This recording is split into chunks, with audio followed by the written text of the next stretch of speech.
자, 여러분, 곧 잭슨홀 미팅이 열릴 예정이라고 하는데요. 잭슨홀 미팅은 세계 주요 중앙은행 고위 관계자나 경제학자 등이 미국 와이오밍주 잭슨홀에 모여서 세계 경제 그리고 경제 현안 등을 논의하는 연례 경제정책 심포지엄입니다. 파월 의장 기조 연설을 제외하면 행사 전반은 비공개로 진행이 된다고 하는데요. 우리의 가장 큰 관심사는 잭슨홀 미팅에서 파월의 기조 연설이에요. 그 어느 때보다 이번 잭슨홀 미팅에 대한 관심과 우려가 두드러지고 있는데 그 관심과 우려가 암호화폐 시장과 증시에도 영향을 끼치고 있습니다. 사실 작년에 진행되었던 잭슨홀 미팅에서는 파월 의장이 매우 단호한 매파적 발언의 연설을 진행했었죠. 연준의 통화 정책이 가계와 기업에 어느 정도 고통을 안길 것이라면서 수요 완화를 위해서 강력하고 신속한 정책을 펴겠다. 과거 연준의 실패를 경험 삼아 단호히 행동하겠다는 발언은 그의 연말까지 증시와 암호화폐에 부정적 영향을 가져오는 하나의 트리거 역할을 했었습니다. 이러한 경험들 때문에 현재 잭슨홀 미팅에서 파월의 기조 연설이 시작이 되지도 않았지만 최근 연준 이사들의 매파적 발언들, 가령 추가적인 금리 인상이 있을 것이다.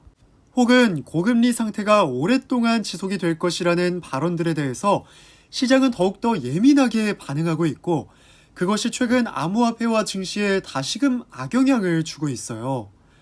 물론 그때와 지금의 상황은 많이 달라졌는데 당시에 연준 입장에서는 한 달 한 달의 단기적인 데이터를 보고서 인플레이션 결과를 이야기할 수 없을 뿐더러 연준의 2% 목표를 달성하기 위해서는 한참 가야 할 길이 남아 있었다면요.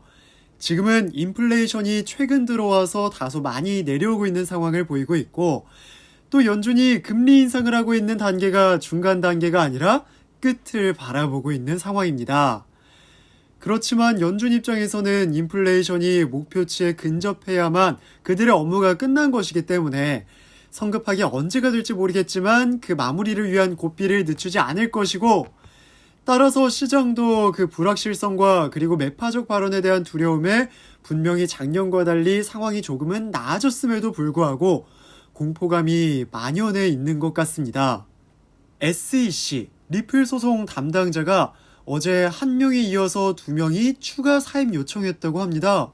한 명은 병가 중이고 다른 두 명은 사임 이유가 공개는 되지 않았다고 하는데 리플과의 새 재판 날짜 발표 후에 연달아 사임 통보라 더 관심을 받고 있습니다.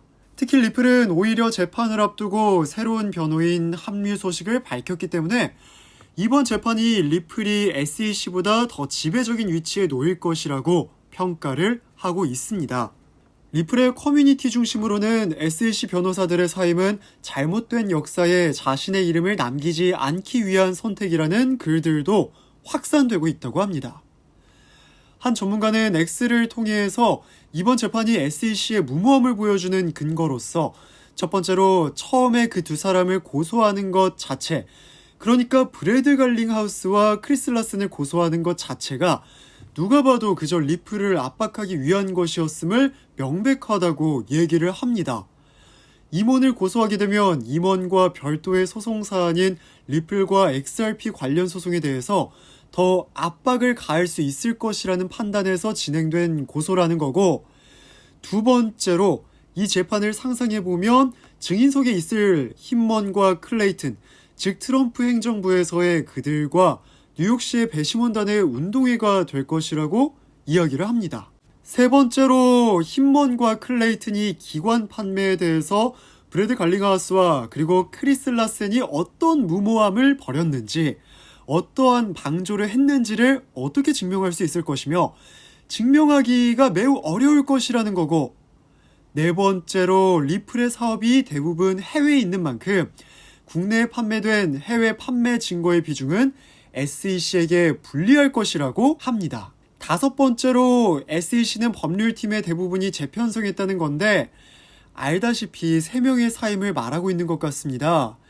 이런 이유들로 인해서 이번 재판은 말도 안 되는 재판이 될 것이라는 말인데 그럼에도 불구하고 중요한 것은 SEC는 기업이 아니기 때문에 미국의 세금을 이용해서 소송 비용을 대고 있어서 소송 비용의 낭비를 막기 위해서 합의를 하거나 혹은 화해 시간을 가지려고 노력하기보다는 항소를 하든 무엇을 하든 마지막 순간까지 기다릴 수 있는 이점이 있다고 이야기를 하고 있습니다.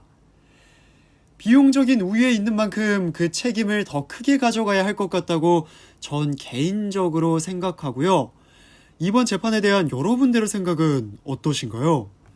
중간 항소던 판결이 마무리된 이후의 항소이던 만약 항소 절차가 시작이 된다면 그 기다림이 시작이 되겠지만 그 전에 재판의 결과와 그 해석 자체도 리플과 XRP에게 적지 않은 영향을 줄 수 있을 것이라는 생각이 듭니다.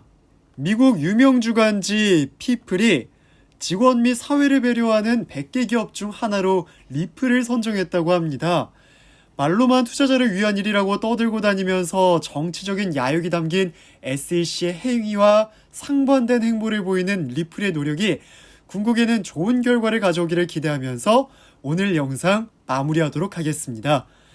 더 알고 싶은 내용이나 궁금하신 종목이 있다면 상단에 보이는 제 번호로 연락 주시기 바랍니다. 한 분 한 분 자세한 설명 도와드리도록 하겠습니다.